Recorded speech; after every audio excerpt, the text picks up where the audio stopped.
Salve a tutti, ci troviamo a Genoni presso il Civico Museo del Cavallino della Giara. Anche oggi aderiamo all'iniziativa proposta dall'Associazione Nazionale Piccoli Musei e leggeremo una lettura. Scusa, ho sbagliato. All'inizio. Salve a tutti, anche oggi ci troviamo presso il Civico Museo del Cavallino della Giara a Genoni e aderendo all'iniziativa proposta dall'Associazione Nazionale Piccoli Musei, in particolare a Piccoli Musei Narranti, leggeremo un estratto della guida del Civico Museo del Cavallino della Giara. In particolare ci dedicheremo alla vendemmia. Iniziamo. La vendemmia di Nenna. Ai primi di ottobre iniziava la vendemmia Sabinenna, che impegnava tutta la manodopera disponibile, maschile e femminile, dall'infanzia alla vecchiaia, dalla servitù aziendale ai giornalieri. I grappoli venivano recisi da un coltello gortetto con forbicioni, ferro de budai, con un falcetto, pudazza o pudazzella, o con sugabunazzeddu de binnenna, coltello con lama e impugnature ricurve. Il carro a buoi o cavallo per il trasporto delle uve preventivamente approntato con cuvidina bigoncia veniva posizionato in piedi bingia nello spazio basso della vigna e da questo lato i vendemmiatori, sbinenadoris, iniziavano il taglio disponendosi in gruppi di 2 o più ai versanti del filare e riempiendo man mano un contenitore usato da un gruppo.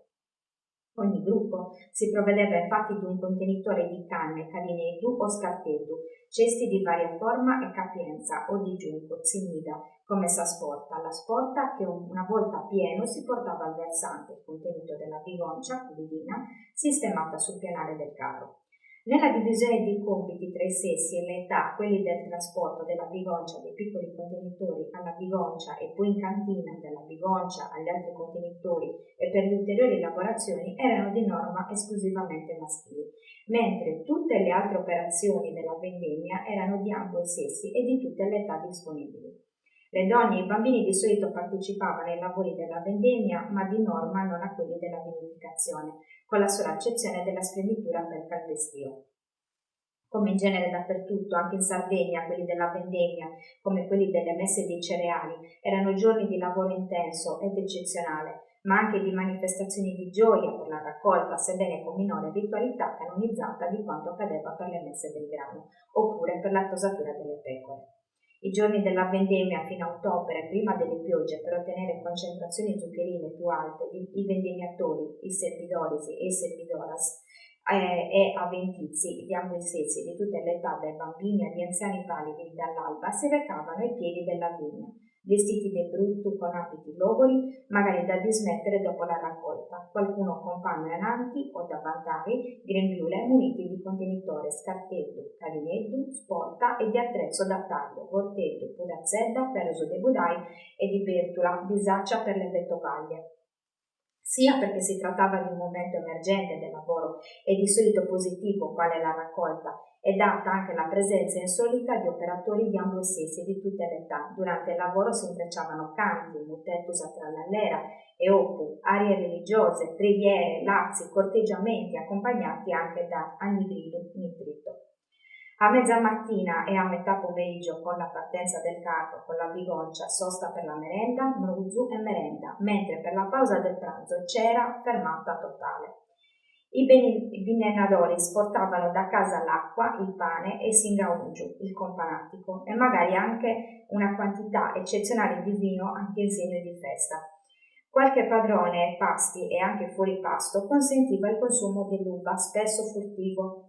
I grappoli recisi si deponevano nel contenitore che appena colmo si trasportava e riversava nella bigoncia del vendemmiatore maschio più robusto che con un sacco pendente dalla testa proteggeva le spalle e il collo dal mosto e dal fango. La bigoncia colma veniva trasportata all'abitazione per incominciare di subito la spremitura, che poteva anche avvenire subito 2 o 3 persone che calpestavano le uve durante il tragitto e scaricavano la bottiglia negli appositi contenitori. La spremitura per pigiatura è ovviamente la forma più antica per ottenere il mosto delle uve, ma già all'inizio del Novecento si sono introdotte le pigiatrici o molitrici a rulli di fabbricazione industriale, attivate con una ruota mossa a forza umana. Il torchio prensa, mosso dall'asinello, moventi, con un sistema analogo a quello della mola asinara per macinare il grano, mola, sono invece di probabile grande antichità e comunque degli ultimi secoli, come quelli della molitura delle olive per l'olio.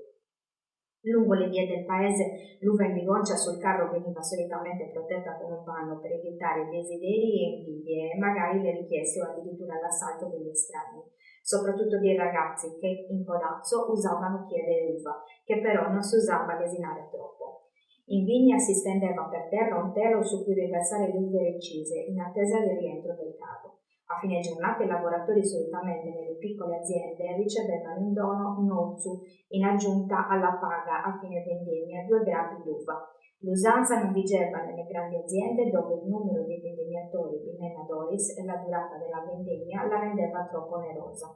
Durante la vendemmia i vendemmiatori usavano comunque sottrarre uva di nascosto con tolleranze varie e sottaciute. Era pure usanza fare dono di uva mandata in viazzo per la vendemmia ai parenti vicini e specie a quelli che non avevano di propria, così come accadeva per l'uccisione del maiale allevato in casa, tradizionalmente qualche settimana dopo la vendemmia e la vinificazione. Le uve da tavola, agina pai, si coglievano lungo tutto l'arco della maturazione e, secondo natura e tradizione, la primizia della vigna, la prima uva dell'annata, era il moscatello, muscadetto dei primi d'agosto. Più verso la fine della stagione le uve da consumo d'acino più consistente si recidevano con un pezzo di tralcio a picconi, mediante il quale il grappolo sarebbe stato appeso alle travi del tetto. Si soleva anche scegliere e riservare dell'uva da essiccare per ottenere savavassa, l'uva passa utilizzata per confezionare dolci come companatico e anche come generico dolcificante, così come si usa la sappa, sasava, mosto cotto durante la vinificazione appena dopo la prima spremitura. Secondo un puntiglioso impegno a non sprecare niente, a seconda un impegno accorto nell'uso sapiente di tutto, ma anche perché i poveri nella vita tradizionale non mancavano ed erano davvero poveri, alla fine della vendemmia i più poveri, specie donne, ripassavano dove già vendemmiato alla ricerca di ogni residuo d'uva, scricchi lionai, o nel più sistematico uso e riuso di ogni cosa riciclabile, come era il caso dei residui dell'ultima lavorazione della vendemmia spremitura, le vinacce, sabinazza, che diventavano alimento del bestiame di casa o buon lettame. In un sistema di vita in cui nulla era inutile, alla fine della vendemmia nella vigna entravano gli animali a pescarne i spampinai insieme con le prime erbe d'autunno. Quando in vigna non restava altro che fare questa scalzatura, la scalzatura già descritta, ultima operazione della vecchia e prima operazione della nuova annata. Grazie per l'ascolto.